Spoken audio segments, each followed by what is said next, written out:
Well, hello everybody, Spencer here, also known as Lego Dude 11, and in today's video, this is my Ghostbusters Frozen Empire spoiler review. So without further ado, let's discuss.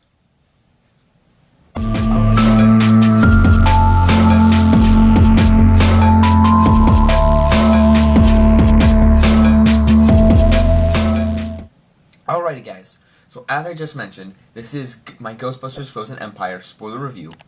This is canonly Ghostbusters 4. We have the original two back in the 80s, 1984 and 1989, and then Ghostbusters Afterlife, that is the new, fresh, rebooted sequel to Ghostbusters 1980, not Ghostbusters 2 from 1989. Ghostbusters 2016 with the Lady Ghostbusters, I liked it, but it's not canon at all. And I went to see that in theaters, and I kind of was like, "What's going on here?" And I had a good enough time with it. They had a Lego, they had a Lego-fied version of levels in Lego Dimensions of the 2016 one, which I actually kind of liked. Like playing that Lego-fied version of the Lady Ghostbusters kind of has more enjoyment for me. But the movie overall was meh. So once they did Afterlife, I was like, this is awesome. I can't wait for another one. And I'm going to share with you my thoughts on this one. Got the movie pulled up there on TV. But kicking off this review, I got to talk about the soundtrack done by Dario Marianelli. Now, I love soundtracks. I love composers. I love listening to movie soundtracks and what songs they can do. Like Hans Zimmer just did Crazy Train in Kung Fu Panda 4, and I was like, dude, that was awesome.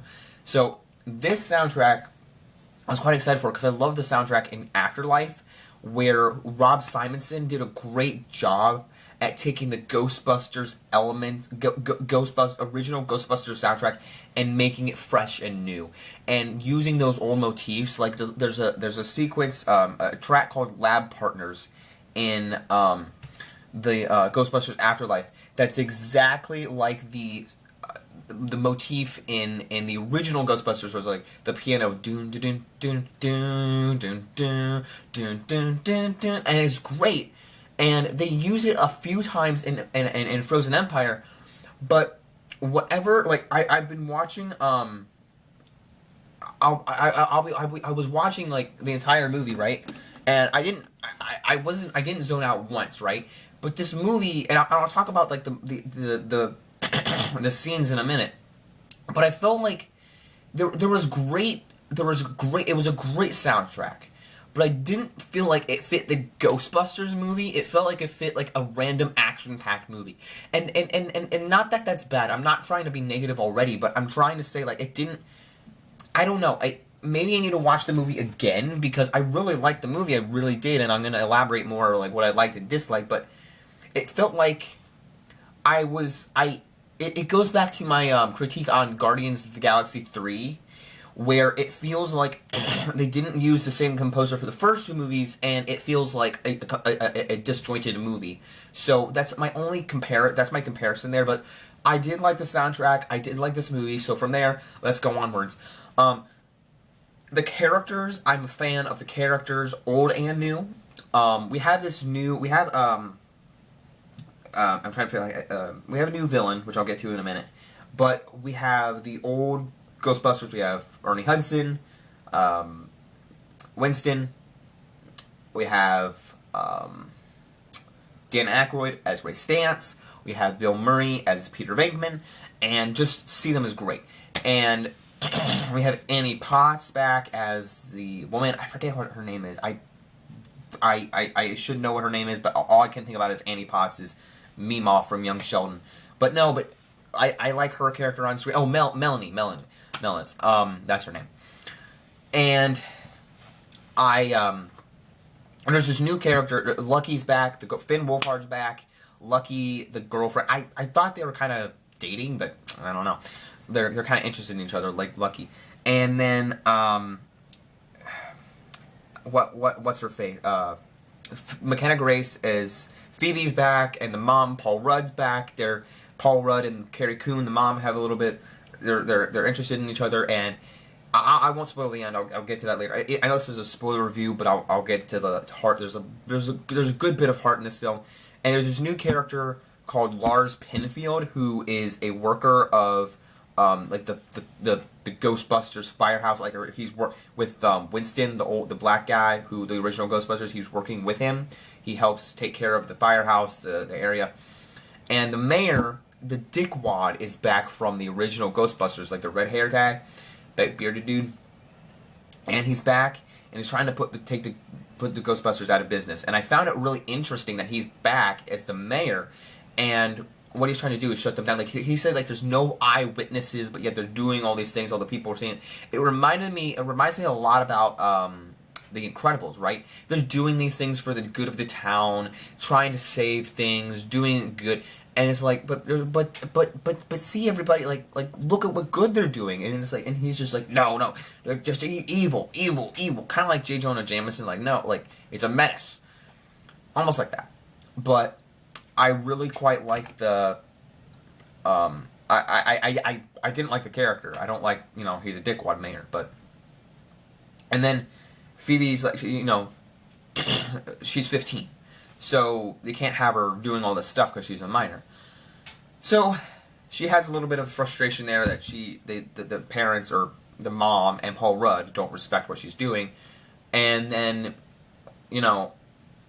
there's this little bit, the pacing, like, I was wondering, there's some great shots in this movie, by the way. There's some great shots, like when they're, I'll explain later. But there's this moment where Phoebe sees his ghost. And I swear, for the life of me, I was watching this the entire time going, who is she? Who is this other female ghost? Because I swear I've seen this actress before, but I didn't know. And then, furthermore, I felt like I was having the toughest time, because I was with my friends. I saw this movie with my friends. Be sure to click that card up there for the vlog. But, like, I was watching this going, should I care? Do I care about this ghost? And then I'm like, and then at the end I was like, okay, you made me care. But halfway through the film, I was like, why should I care about this girl? There was no mention of her last movie. Like, I understand if you want to develop, like, this movie, I really enjoyed it, but I was like, what are you doing? Because, also, there's a new character, Kanao Nanjiani's character is awesome. The Fire Master, dude, he was awesome. At first, I was like, cool, he's there. I thought he was just going to be in one scene, and then he was brought back. I'm like, what are we doing? A little bit of a slow pace, because, like, there's that ghost with McKenna Grace, Phoebe's character. They're just playing chess, and I like that they brought the chess pieces back, because not only I've been in New York, and I actually saw the Ghostbusters firehouse when they were, like, filming. They had cameras around the firehouse. I'm like, oh, they're filming for the new Ghostbusters movie, dude. That was awesome. It was awesome. I did not see the Ecto-1 driving around, unfortunately. I would have loved to see that, like, just going through the streets. That would have been dope as well. But I thought it was cool because I've been to Central Park and I've seen the chess seat. I've seen the chess thing in Central Park, but I like how they brought back the chess from Afterlife, like that, like the chess moments. But I was like, what is this ghost moment here? And then we're doing this Kanao Nanjiani thing. There's backstory. You have to explain backstory. But I was like, what's going on here? I just love there's some great humor here. There's some great humor in the film. One scene, one moment in particular, like Bill Murray has some great lines, and he says, well, the dark and horny reference in the trailer, but then you hear him say, we're gonna need a bigger trap. I'm like, okay, that's funny, but not a lot of kids are gonna get that. I mean, a lot of adults are, but I don't know how many people know we're gonna need a bigger boat. I don't know how many people in my generation have seen Jaws, but the older generation. But anyway, there's a lot of good humor in here. Kanao Nanjiani really, I think, brings more humor to this generation. Because, I shouldn't say this generation. He just brings, like, the coolness factor. I mean, so does Finn Wolfhard. He has some good stuff. I like Slimer being back. Slimer, this also has a big nostalgia factor. I feel like people are going, like, the Ghostbusters fan, like me, I love Ghostbusters, right? So I'm giving this a higher rating than most people might. But I like the nostalgia feel. The nostalgia feels really kicking. You got Ghostbusters, you got Slimer, you got Stay Puffs are back. You got the woman from the library when they're running. when they're running in the library, and then you just see the old woman ghost look at Ray Stantz, look at Dan Aykroyd, going, ah, that was so good. It was so good, and I feel like people be like, oh, it's just a cheap gimmick, but we haven't had that in, like, I don't know how long, since 1984. Dude, it was awesome. It was awesome. It was awesome. Another humor reference that I did like was when Paul Rudd is talking to the mom, Carrie Coon, and she says, they reference the Ghostbusters theme song, like, if there's something strange in our neighborhood, who are you going to call? Ghostbusters. And if there's something weird and it don't look good, who are you going to call? Ghostbusters. What are the Ghostbusters? And can I tell you something else? Busted makes me feel good. It makes me feel good. That was just a funny moment. I like that as well. I like that they referenced that. Some people like hated on it. Like, why did they reference the theme song? How does this make sense? Is the song in the universe too? I don't know. But it's like, don't think about it. It's just a funny reference, guys. It's so funny. You know, say what you will about remake. Say what you will about nostalgia. It's just fun to see it again. And I feel like this film, you know, hate on it as you want, but this film was way better than Indiana Jones and the Dial of Destiny. Come on. Anyway, I feel like it just. Anyway, I'm getting a little too nitpicky. I'm trying to advocate as and not be nitpicky, because I had a better time with this than I did Indiana Jones and the Dial of Destiny. That's my point of reference here. But anyway, specifically, I'd probably watch another Ghostbusters than Indiana Jones. Just saying.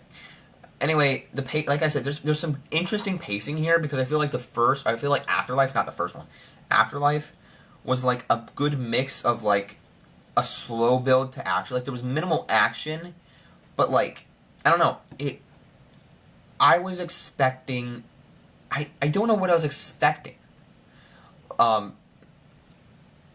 I like going in, I heard people say, "Oh my gosh, this is non-stop action-packed thrill ride." Right? There is plenty of action for you. There's plenty of ghost-filled fun for you. Let's not forget that. But it felt a little bit like the Frozen Empire felt a little slower than I was intending in the first act and a half. And then by the second act, it picks up. When they're in this ghost lab, right? When there's like this miniature little slime blob, not Slimer, but there's like this little green dude, and he's like, whoa. That's pretty cool. And then there's this one guy like with this like mouth, like teeth, like this, and it's like, it looks like the Silence from Doctor Who, dude. It was freaky. It looked really cool. And there's these other ones. There's this one like red. Think of the ether from Doctor Strange. Think of the ether from Thor: The Dark World, and it's like that red sludge that just goes around, and it can manipulate any object. So it can take over like my computer, it could take over my lamp, it could take over my chair, it could just go bop, bop, bop. And it takes over this and it takes over a lion, right? It takes over the lion, like you see in the trailer. It takes over the lion, and they're like, and then Phoebe has to zap the lion, right? I love that scene. There's an action-packed scene there. There's a couple scenes. There's the first scene in the movie, well, second scene in the movie, I guess, after the title card. The thing opens. In the sewer, there's like a ghost sea dragon, sewer dragon, and they're Ecto-1. They're chasing it with the Ecto-1 and everything. It's really cool, right? And then Slimer pops up. There's a cool gag with that. There's Ecto-1's back, and they're going around town trying to get Garaka, the main villain, and they have some great action moments, right? But the pacing is odd. Like I said, there's some great shots, like when they're in the lab and it just like zooms out and then like pans in on some of the faces. I love it. Just like there's one shot, there's like a tilt up shot. I was like, a tilt up. I've been learning this in my classes, but listen. I tell you, I love the shots. I love the. Well, I almost said I love the pacing. There was something like Dune 2 had some great pacing, had great pacing for me. And it was a longer movie. But this had some okay pacing. Like, this movie's okay. I'm not hating on it. I don't hate Ghostbusters as a franchise. I don't hate this movie. But this is going to go down, I think this is going to go down in my honorable mentions of the year. Not in my top 10. I'm sorry to say, like, I don't hate the movie. This is not Ant-Man and the Wasp: Quantumania. This is definitely an enjoyable movie. I definitely rate it. But I'm not getting to my rating yet. But like I said, it's definitely nostalgia, great humor, okay pacing, great shots. But I have to get into the question here before I get into the final battle and everything and how this all wrapped up. By the way, I have to talk about another character, Patton Oswalt, who's the librarian. he's good. I liked it. I like Patton Oswalt, and I like seeing him in this movie, so he worked for me. The two, Kanan Nanjiani and Patton Oswalt, were good. Is this movie good for kids? Because, like, taking a break from the movie itself, is this movie good for kids? Well, like I said, there's good enough humor in it, and I understand if your kids, like, this isn't a super scary movie. When I watched Ghostbusters for the first time with my parents, you're like, are you scared by the library? Like, the first scene of the movie has that ghost from the library. It has that woman ghost in the library. Like, you're not scared, are you? And I was like, no. I can't remember what age I was when I watched the first Ghostbusters. I want to say, like, 10. Like, geez, like, I don't even remember. I mean, I don't, like, my parents, I didn't have strict parents, but I don't remember the first time I watched Marvel. I think I saw Civil War, or I think I saw Age of Ultron in theaters, was my first one. Winter Soldier, something or other. I did not watch the first Avengers in theaters, and that came out 2012, so I was 8 at the time. So maybe I started watching Marvel when I was around 10, and I don't remember when I watched the first Ghostbusters. Maybe when I was 10, that's what I want to say. But, geez, it looked like there were, like, I don't know how old these kids were. 10? Again, I don't know. I'm just guesstimating. It looked like there might have been kids younger than 10 years old at my theater. And I was confused. I was like, are you going to be scared?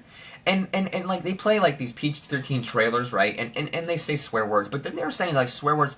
There was a scene in this movie where they were talking about a sex dungeon.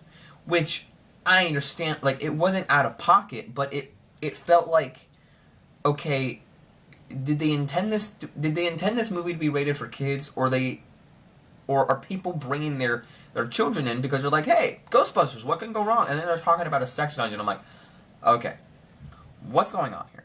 I laughed at it, and then there's even a joke, the orb that contains the villain, Garaka, it's like, we're gonna name it the Devil's Testicle. I was like, okay, what? And I'm like, going like, after this movie, your parents are gonna have a lot to explain to you, like, I'm sorry, I didn't know that there was going to be this in this movie. And it's like, sorry. So, yeah, that's just funny to me. I don't know, I don't have a direct answer. Like, if you want to take your kids, I say it's a fun movie. But if you don't want your kids hearing about a sex dungeon or hearing various swear words, they don't say the F word. But they actually do mention that they're, like, Amelia Earhart said the F word, or, not Amelia Earhart, somebody said the F word. And there's, like, this tape, I don't know. Just go into it knowing that there's some stuff that if you're like, your kid's like, what's sex? Like, if you don't want your kids asking that at the end of a movie, maybe don't take your kids to it. That's all I'll say.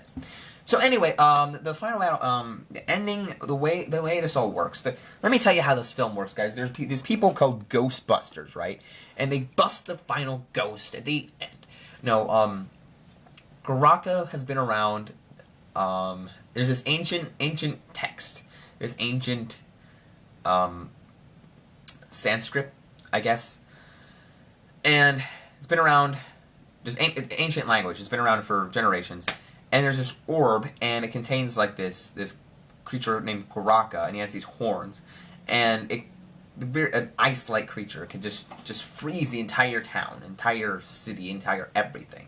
So Kanan Nanjiani is the fire master, and when they use their proton packs, they just freeze. So Kanan Nanjiani like finally uses the thing and just the proton pack laser just goes on it at one point, like, yes, and then he actually takes fire from the match because he's been using all the lighter fluid, so when they lose the lighter. But then the girl ghost that's been talking to Phoebe, McKenna Grace's character, has a match. So she uses the match, and then he takes that light, that fire, and blasts it at Garaka. And this is like the final battle. And then they all use proton beam and like light him up, and then he's done for, and he goes back underground. And the ground is opening up, kind of like in Hellboy, and like the ground cracks open. It's like really cool. So I like all the effects. The effects are really nice, and like I said, Slimer's back. They took down Garaka. I thought Garaka's effects would look really cool, kind of like Slenderman. And you had Phoebe going like tearing up with her ghost friend because she did something wrong, and then I like seeing Phoebe as a ghost when she went down unconscious for like 2 minutes, and then like I said, those effects were cool. But then she got some time to shine. Like she was like the final one that defeated the ghost, and then Paul Rudd's on her. By the way, Paul Rudd with the heart. Like now he's a dad. At the end, she said, "I love you, Dad." I was like, that's really cool. Like, come along, Dad. And so the mom and Trevor were on her, all holding the thing, and then the original 3 Ghostbusters, Annie Potts, Winston, Dan Aykroyd, and Bill Murray all held on to the other one, like zapped her as well. Not zapped her, zapped Garaka as well. So I really had a great time. I really liked the final battle, bringing it back, because, you know, when Kanal Nanjiani's like, we need brass. So they took the fire pole and just made his armor brass, because that's what Garaka's weakness is. So I thought that was cool, bringing it back, bringing the brass back, bringing that moment back, because in the room where they're like, it's a sex dungeon, it was all brass. So like, yeah, we need brass. So take the brass fire pole and make it his armor. So I thought that was cool to see. And like I said, the ending, Dickwad Mayor comes back and is like, I'm shutting you down. This is it, the last final straw. And he's like, and Winston's like, no. Phoebe single-handedly saved this town from being frozen in blocks of ice. Everybody's like, yeah. And then they played the Ghostbusters theme, and Paul Rudd's a dad, and their dad now, and he's like, and the mayor's like, what? And then everybody's like, what do you think about the Ghostbusters? So they're like, oh, and the mayor's just like, oh, dang it. So I just thought that was funny. So they're going around doing some good, and they leave town and go put on their proton packs, and they're on their merry way. But I heard John Campea say, like, this is the end of the Ghostbusters, and I don't disagree. I think, like, if this was it, I wouldn't be too sad, but I wouldn't mind watching another one. I wouldn't mind watching another one over Indiana Jones, because Indiana Jones and the Dial of Destiny was a load of hooey. Like, I don't mean to be negative, but Indiana Jones was definitely a load of hooey after 4 and now 5. But this is a franchise worth watching again. I don't love this as much. I like Ghostbusters franchise. I like Mission Impossible way more. Like, I feel like Mission Impossible is, oh boy. Sorry, it's a weird comparison, I know, but I'm just saying franchises keep going. I like Mission Impossible a lot. James Bond I've never seen a lot, but this one is fine. I like this one. This rating, I give it an 8 out of 10. Definitely recommend. Go check this one out in theaters. If you guys like, there's also a movie called Roadhouse out on Amazon. I'm not really interested, but this one I definitely recommend checking out. Definitely good watch. Some good movies out. Dune 2, Kung Fu Panda 4, some good movie, and Love Lies Bleeding. I still gotta watch Love Lies Bleeding, but I missed that one. So don't forget to leave a like, subscribe. Be sure to follow me at Boba Fett Master on Instagram. Link is down below. Don't forget to like, subscribe, follow me. Don't forget to keep calm and play Lego.